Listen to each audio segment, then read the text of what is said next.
نووسەر و ڕۆمانووسی بەریتانی نیل گەیمن دەڵێت تاکە شتێک کە هەتە و هیچ کەسێک ناتوانێت خۆی بکات بە خاوەنی خودی خۆتە. دەنگ و عەقڵ و چیرۆکەکەت و ڕوانینەکەتە. لەبەر ئەوە تا ئەتوانیت تەنها بنووسە و وێنە بکێشە و دروستی کە و یاری پێ بکە و سەما بکە و بژی. لە واشنتنەوە سڵاوی زایەڵی داهێنانتان دەبێت. شاد بووینەوە بە دیدارتان.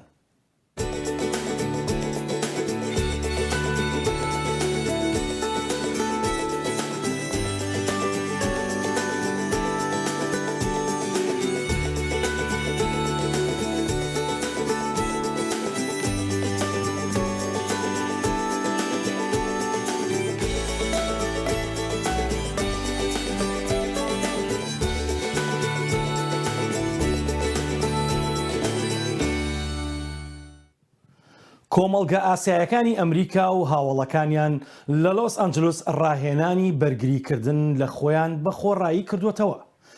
ڕاهێنەرە خۆبەخشەکان هیواخوازن ئەو کچ و ژنانە وا ڕابهێنن بۆ ئەوەی بتوانن بەرگری لە خۆیان بکەن لە کاتی ئەو توند و تیژە نەژادیانەی کە ڕوبەڕوویان دەبێتەوە.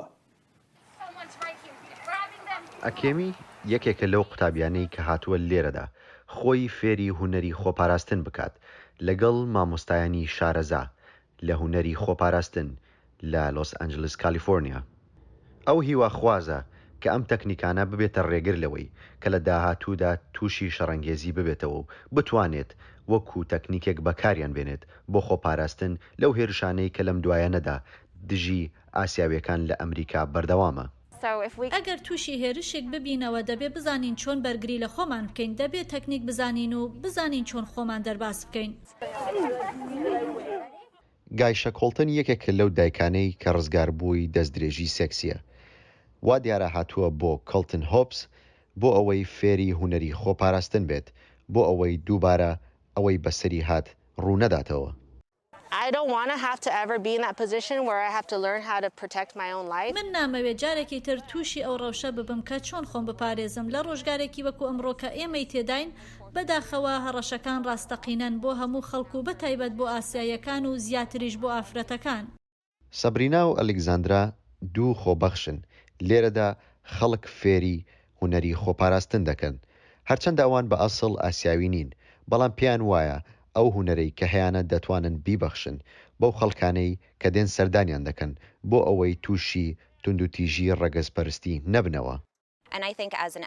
وەکو شاید حاڵێک کە دەبینی ئاسیاییەک یان هەر ڕەگەزێکی تر هێرشی دەکرێتە سەر، ئەگەر هوەری خۆپاراستن بزانی ئەوە دەتوانی بەرگریان لێ بکەیت و کۆتایی بە حاڵەتەکە بێنی. ڕاهێنەرەکان لە ڕاهێنان بەردەوامن وە کلاسی تایبەتیان هەیە بۆ ئاسیا ئەمریکەکان. هیوادارن لە داهاتوودا ئەو ڕەگەزپەرستیەی لە دژی ئاسیا ئەمریکەکان بەردەوام بوو ڕوو لە کەسبوون و نەمان بچێت. فەیلسوفی بەنێوبانجی ئەڵمانی فریدریک نیچە دەڵێت ئەو کەسەی ڕۆژێک لە ڕۆژان فێری فڕین بێت دەبێت یەکەم جار فێری ڕاوەستان و بەپێ ڕۆیشتن و ڕاکردن و وەسەرکەوتن و سەما بێت. مرۆڤ ناتوانێت هەروە بە ئاسانی بفڕێت، بەڵام دەتوانیت سەما بکەیت.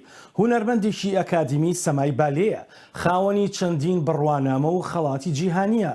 27 ساڵ لەمەوبەر هەستا بە دامەزراندنی یەکەمین گروپی سەمای بالیە لە شاری سلێمانی. زیاد لە 20 ساڵە لە تاراوگە دەژی. هاوکار لە ساڵی 2002 لە چەندین قوتابخانەی سەما وانەی سەمای بالیە و سەمای مۆدێرنی وتۆتەوە. ڕاهێنانی بە چەندین فێرخواز کردووە و کۆمپانیایەکی سەمای لە سویسرا دامەزراندووە. لە ماوەی تەمەنی هوەری خۆیدا لە شانۆ و وە بەرهەمهێنانی دراما و سەمادا هەم وەک ئەکتەر هەم وەک سەماکارێکی پرۆفیشناڵ کاری نواندن و مامۆستای سەمای مۆدێرن بووە. لە زیاد لە 50 بەرهەمی هەبووە.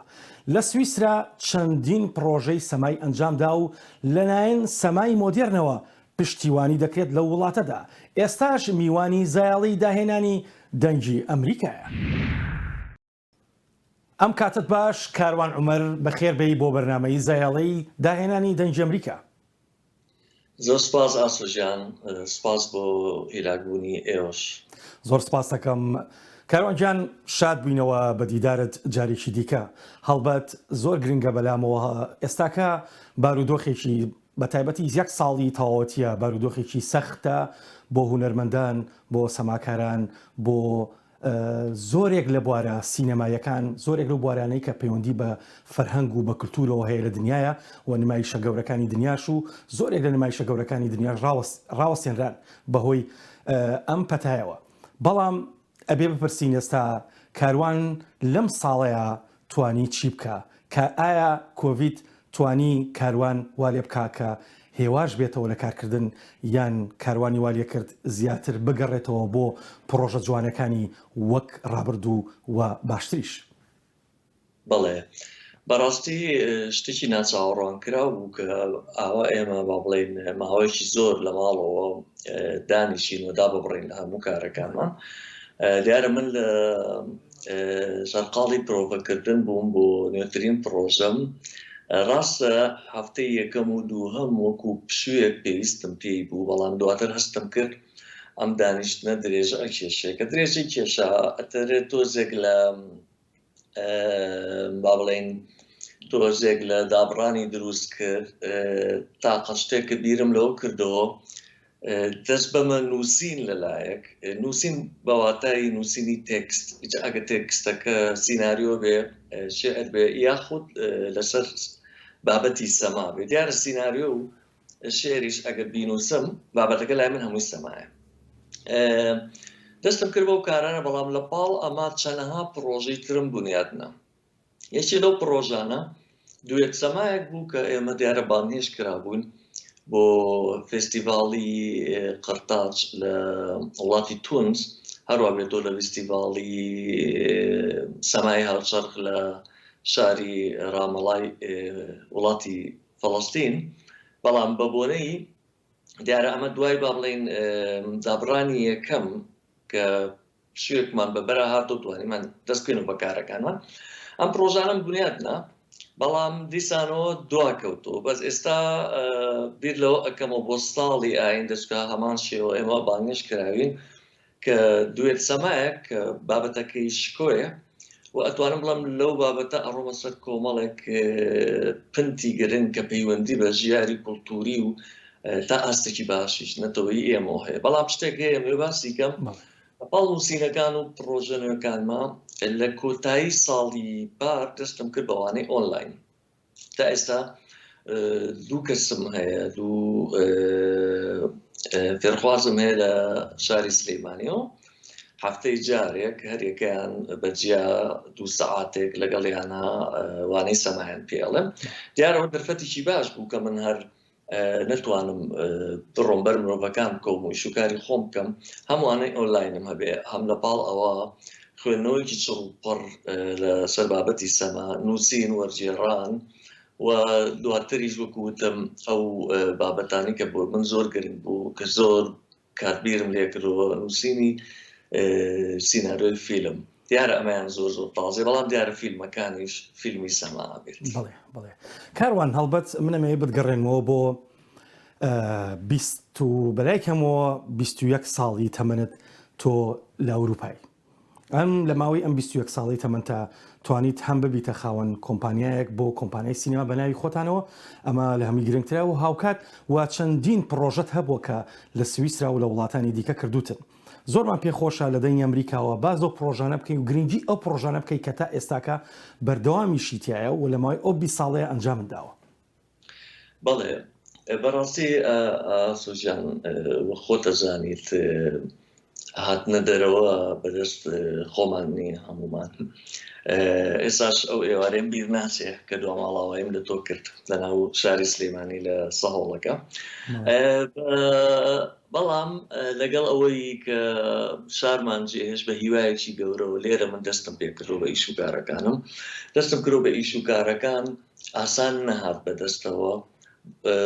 بەردەوام من شتێک ئەڵێم پنتێک لە ڕووناکی زۆر دوور، بەڵام لە نێوان من و ئەو پنتەیە چەندەها هەنگاوی سەخت هەبوو، بەس ئەمزانی شتێک هەیە پێی ئەگەم یاخود شتێک هەیە بنیادی ئەنێم.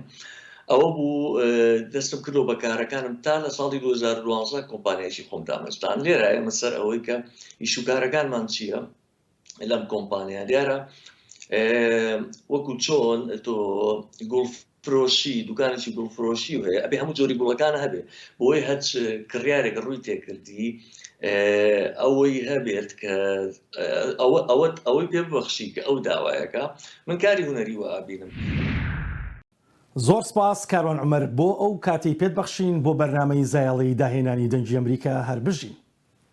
زۆر سپاس بۆ تۆ جاسۆجە.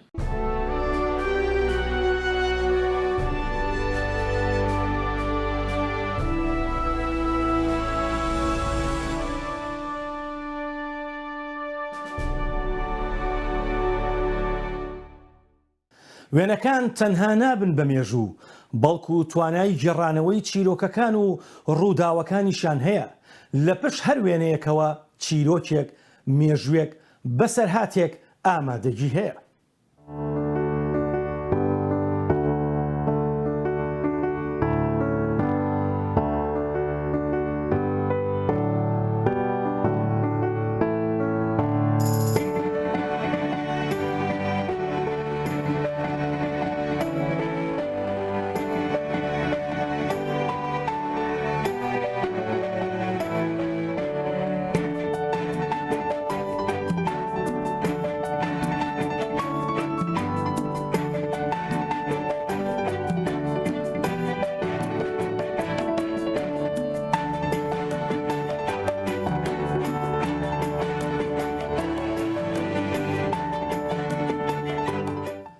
پەیکەرسازێک لە شاری سلێمانی بە خەونێکی گەورەوە دەژی و بە عیشقەوە پەیکەرەکان ساز دەکات. ئەو تەنها پەیکەری کەسایەتیەکان وەک خۆیان دروست ناکاتەوە بەڵکو ئەو لە هەوڵی بەرجەستەکردنەوەی فەنتازیا و گزارشت و مانە جیاوازەکاندایە لە ڕێی دەست و پەنجە نەرمکردن لەگەڵ کەرەستە و مادە جیاوازەکاندا. ئاسۆکانەبی بە ڕۆح و خەیاڵە ئەفسوناویەکانی خۆیەوە پەیکەر ساز دەکات.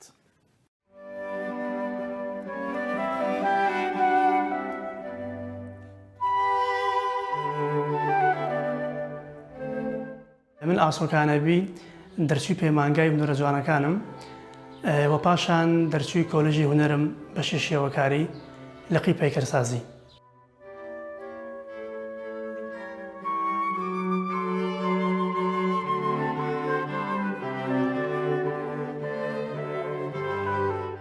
من لە ڕاستیدا لەم بوارەدا لە زۆر ماتریال کارەکەم. یەکێ لەو ماتریالانە موادی پلاسلینە واتە مۆم. لە ئێستادا لە قۆناغی سەرەتایە بەو موادە زۆر کارەکەم و پاشان قاڵبی ئەەکەم دواتر دای دەڕێژم بۆ موادی تر بۆ نمونە هاڕاوی بەرد فایبەرگلاس.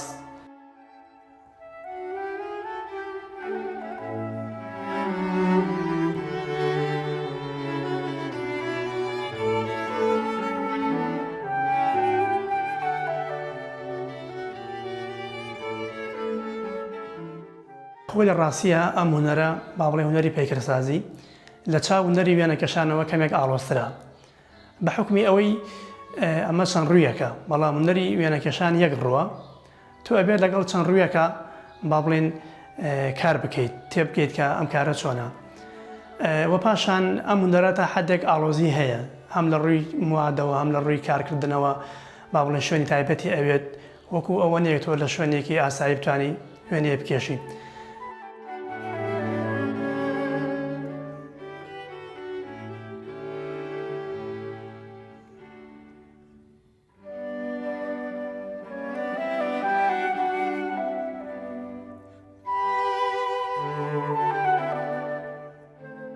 لە ڕاستیدا ئامانجی ئەم کارە تەنها ئەوە نییە تۆ بتەوێت دەموچاوی ئینسانە دروست بکەیتەوە دەبێت لەگەڵ ئەوەشە بابەتێک هەبێت لە ڕووی ئەم کارەوە ینی با بڵێن پرسیارە دروستکە لای بینەر یان ئەو شتانەی کە بینەر هەستی پێ ناکات تۆ درکی پێ بکەیت چکە لە ڕاستیە ئامانجی هونەرمەند ئەوەیە ئەو شتانەی کە خەڵکی ئاسایەسی پێ ناکات تۆ دووبارە بتوانی یان ئەو کارە بنیاد بێیتەوە شتێکی تازە دروستکەی بۆ بینەر.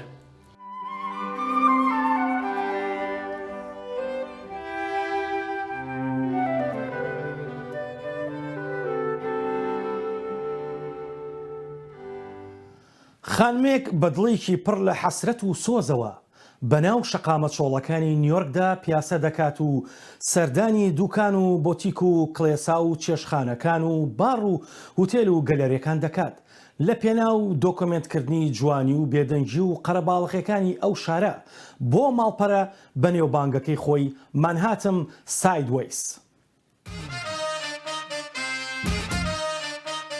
ناوی من بیتسی بوبر پالاوی از لە 155 گولانên منهاتن گەڕیایم di 6 ساڵان da min zaniyariyên her cihekî tomar kirîne û kartên kariyên her karsaziyekê wergirtîne û di malpera xwe da belav kirîne.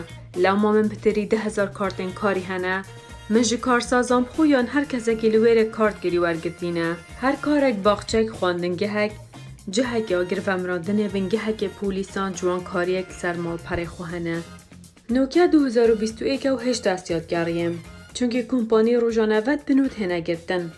Bi mixabinî ve Nokia bahra pitir yan wan têne girtin. Lê ez herdem pêkûla dikim ku berdewam pêzanînên malperê xwe nî bikim.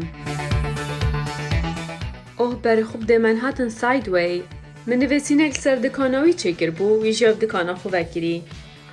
Hevjînê min dibişte min tu wekî kevrîşkekê padiriyê kart gey. Ez heftiyê 7 rojan li wêrê bûm nêzîkî hemî roja bû mavê 6 salan.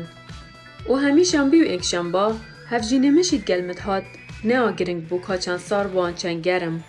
Di salekê da li roja çwarî heyva heft em ji derve bûyn pila germayê 100 pile bû. Lê Nokia bestiye. Em li wêrê bûyn di nav befrê jî da. Ez geştime cada 130 û pê min êşa. Wê dûşembe çûme nûjdarekê hestiyan û min pê xwe şikandibû. Gote min ew ji ber gelek geriyanê ye. û divêt ez kar nekem min gotê ev qet çênabît.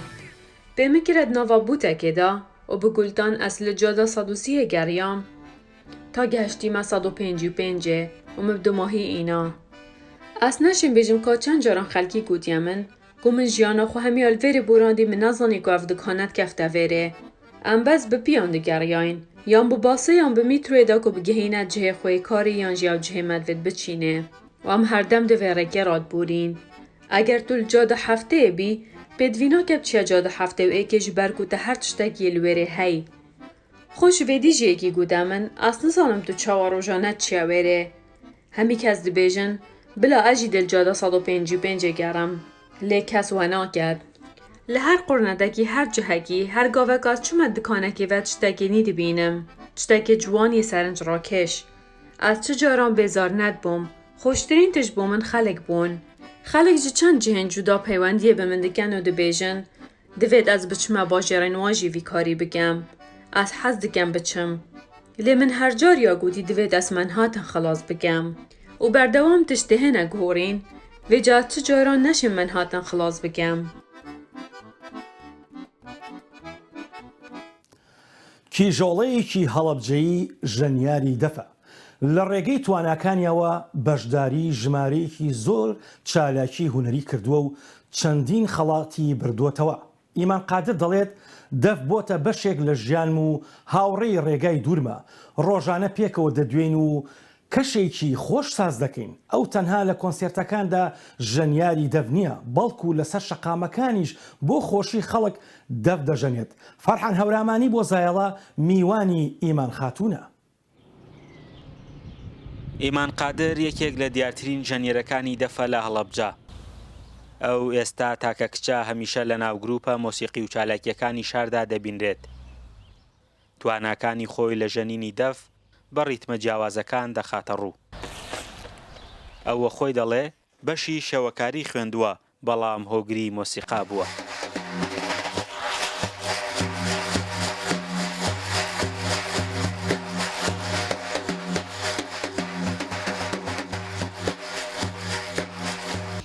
سەرەتای دەستپێکردنم تەلەبەی مەرحەلەیەکی پەیمانگا بووم ئەو سەعب وایە بۆ پشووی هاوینەکەی بچینە دەورەی شێوەکاریەوە بۆ ئەوەی یارمەتیمان با بۆ ساڵی داهاتوو باشتر بین لە سنتەرێک ناومان نووسی بۆ ئەوەی بچینە دەورەی شێوەکاریەوە لەو سنتەرە بەشی میوزیکیشی لێبوو لەوێ لە ڕێگەی شێوەکاریەکەەوە ئەوێم توانی بدۆزمەوە و خۆم ناونووس کرد و لە ساڵی 2010 دەستم پێ کردو یەکەم بۆ سەرەتا. ئیمان لەگەڵ بەشێکی زۆر لە گروپە مۆسیقی و فێرگەکانی هەڵەبجە کاری کردووە. چەند جارێکی شووەتە دەرەوەی وڵات و هەر لەگەڵ دەفەکەی کەلتوری کوردی و ڕیتمە جیاوازەکانی دەفی نمایش کردووە.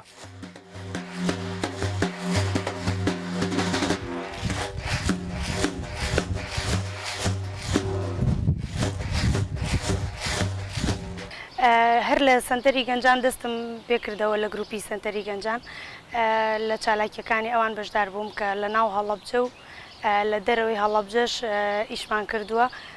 ساڵی 2017 بە داوەتێک چوینە دەرەوە بۆ ئەڵمانیا، لەوێ دوو چالاکیمان هەبوو و لێرەش لە شارەکانی کە بەشداریم کردو لە فێرگەی موزیکی شنوێ لێرە ئیشم کردو لەگەڵیانە و لە هەولێریش لە سێ ئیش لەگەڵ گروپی مشەختا کە گروپێکی گەڕۆکە ئیشم کردووە و ئەکید هەر کارێکە تۆ دەستی پێەکەی ئەگەر سەرەتا بیت یعنی کەم کەس ئەو کاری کردبێ بۆت هەم قورسی هەیە و هەم زۆر قساکرێت، بەڵام ئیتر گرنگ ئەوەیە تۆ ئامانجەکەی خۆ بزانی بۆچی ئەماکەی. مۆسیقای سەرشەقام و فەرهەمکردنی کەشێکی شاد بۆ وڵاتیان بەشێکی دیکەیە لە کارەکانی ئیمان. ئەو لەگەڵ هاوڕێکانی لە سەرشەقام ژەنینی دەف دەکات، دەڵێت ئێستا خەڵک بێتاقەتە و ڕەنگە هەمویان نەتوانن بێنە ناو هۆڵەکانی مۆسیقاوە.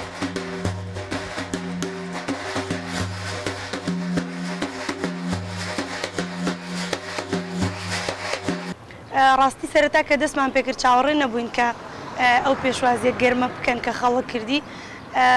بۆ نمونەیەکێک لە ڕۆژەکان کە ئێمە دەستمان پێکرد لە جادەیەکی گشتی بووین دەستمان پێکرد بوو، لەوێ خەڵکێکی زۆری لێ وەستا بوو، پیاکی بێتەمەن هات کارتۆنێکی لە بەردەمماندا و هەنێک پارەی خۆی دانا و وتی با خەڵکیش ئەمە بکاوە لەو ئێمە ئامانجەکەمان ئەوە نەبوو کە ئیش بکەین بۆ ئەوەی پارە وەربگرین.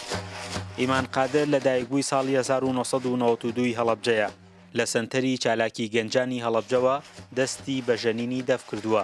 ئەو دەڵێت دەیەوێت بەردەوام بێت و هیواش دەخوازێت کچانی دیکە بێنە ناو بوارەکە و ژەنینی دەف ئەنجام بدەن. فەرحان هەورامانی، دەنگی ئەمریکا، هەڵەبجە. ماڵگواستنەوە بەهەرحاڵ گواستنەوەی کۆنتێنەرەکان لە کیشوەرێکەوە بۆ کیشوەرێکی دیکە بە کەشتیگەلی گەورە هەر ئاساییە، بەڵام گواستنەوەی پردێکی 200 مەتری بۆ لای پردێکی دیکە ئەمە فلیمەکەیە. پردێکی 200 مەتری بە هێواشی بە گەشتێکی دەریاییدا گەشت دەکات بەرەو ناودڵی ڕۆتردام، بە ئاراستەی شوێنە کاتیەکەی بەڕێ دەکەوێت بەرەو لەنگەرە قەرەباڵغەکەی شارەکە. یەختەکان هەر لە بەیانیەوە سەرقاڵی ڕاکێشانی پردەنوێکەن پردی سورهۆف، دەبێت ئەو پردە بە ژێرزنجیرەیەک پرد و بربەستی دیکەدا ببەن لە ڕووباری ماس. ئەو ڕووبارەی بە ناوەڕاستی شارەکەدا دەڕوات و شارەکەی کردووە بە دوو بەشەوە. پردەنوێکە پانیەکەی 20 مەترە و بە کەوانەی بەرزیەکەی دەگاتە 40 مەتر. پردەکانی ئێستا لەوانە پردی ئێراسموس بە شێوەیەک ئامادە و سازکراون کە دەتوانرێت بەرز بکرێنەوە بۆ ئەوەی کەشتیەکان بە ئاسانی بەژێریدا تێبپەڕن. ئەم هەڵمەتە بە وردی پلانی بۆ دانرابوو بۆ گواستنەوەی پردەکە لە شوێنی دروستکردنیەوە، چەند کاتژمێرێکی خایاندوو لە ڕۆژانی داهاتوشدا بەردەوام دەبێت. لە کاتێکدا ئەندازیاران ئەم پردە نۆژەن دەکەنەوە، لە کۆتاییدا پەیکەری پردەکە لە تەنیش پردە کۆنەکەی سورهۆڤەوە دادەندرێت کە دەبێتە هێڵی گواستنەوە و هاتوچۆ لە نێوان ئەو شارە و لەنگەری ماسڤلەکتێ. کچێکی فەڕەنسی لە هەلیکۆپتەرێکەوە خۆی هەڵ ئەداتە خوارەوە و هیچی لێنایە. پێشتر زیاتر کوڕان تا مەزرۆی ڕۆڵی ئەکشن و یاریە سەختەکان بوون، بەڵام ماوەیەکە کچانی فەڕەنسی تا مەزرۆی ئەو سەرکێشی و ئەو ئەکشنانن. دبستana Campus Universe Cascade لە فەڕەنسا هەری مەزنترین dibistana cîhanê bo lîstikvanî action an ku lîstikvanî ku şer û pevçûn tê de perin. Niha 24 ji heştê xwendewanên dibistanê jinin ciwanin ku berê wekî karên huneriya makyajê, jîmnastik û semakerî kirine. 29 salî Valeriana bi salan semaker bûye, li piştî ku ev lîstikvanî action nas kiriye û xwestiye ku nîşan bide ku jin jî dikarin wekî zilaman xwe ji helîkopterê bavêjin û tiştên din bikin. Ez semaker û lîstikvanim. Ez berê bi karên jinan ve gelek mijûl bûm û li vir pêş tê çûm. Lê niha ez tiştekî pir cuda dikim. Niha karekî maskülen dikim û jê hez dikim. پەروەردەهی دبستانی 2 ساڵان دکشنێک و 10 خەلەکان هەنە وەکی ئاکرۆباتیک، پارکور و پەفچوون. هەروەها خوێ ئاوێتن و بلیستیکڤانیە بە ئاگرێ. Bi temamî 800 saetan pêwîst e bo xwendewanan ku dibistانî biqedînin. Xwendewanên dibistanê piştî perwerdehiyê dikarin di fîlmên actionê de bilîzin, dikarin bibin karakterên qehreman. Her wiha li parkên ravbardinê wekî ku Disneylandê dikarin karekî bibînin. Marinya 24 salî berê wekî hunermenda makyaj li derhinana filman de kar kiriye li ev her tim xwestiye ku bi karyerekî atletîkê mijil bibe. Après, la cascade, ça reprend. Lîstikvaniya stamp piraliye ji sporê ji atletîzmê heta ji hunerê jî tiştan wergirtiye. Koreografî têde heye. Mirov dema dilîze hesab dike. Karekî teknîkî ye. Her wiha divê mirov pir tiştan ji bîr neke. Lê ez wekî jineke pir kêfxweşim ku karekî maskûlîn dikim û kevneşopiyan dişkînim. Bi mezûnbûna sazkariya fîlman, çêkerên fîlman qehremanên jin digerin. Her wiha platformên wekî Netflix, Amazon Prime û Disney Plus niha pir tên temaşekirin û pêwîstiya bo fîlmên nû hene. Dolphus dibêje berê dîtina jinan ji bo wê karê pir zehmet bû. Heta 2018 de lîstikvanekî jin Devin McNair doz vekiriye bo çêkerekî ku ev di fîlma xwe de li şina jinan lîstikvanên mêr vikar anîne tevî ku lîstikvanên jin hebûne. 2020 de jî bi dehan lîstikvanên jin name nivîsandine bo reveberiya lîstikvanên Amerîkî ku êdî dev ji bikaranîna barûkê berdin. Jin pitir dikare xwe li ber êşê bigire, tişteke ku ji bo wana hêsan e, ji bo zelaman zehmet e, ew nikarin xwe li ber êşê wekû jinan bigirin. Xwendevanekî Îrlandî dibêje di perwerdehiya de pir caran jin ji zilaman baştir dilîzin. Berê ev mijara bîbû, me barûket datîn li ser lêstikvana, memkin nerast çêtkirin bo lêstikvana, lê îro em hewcedarî wan nînin. Ew tiştê baş, jin jî dikare heman karî bike. Ji bo min em êdî hewcedarî barokan nînin.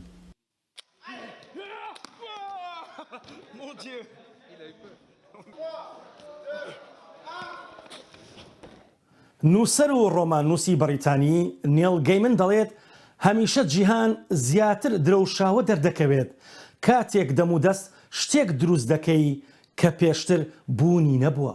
تازایەڵێکی دیکە و داهێنان و جوانیکی دیکەی جیهان و کوردستان ماڵەوە.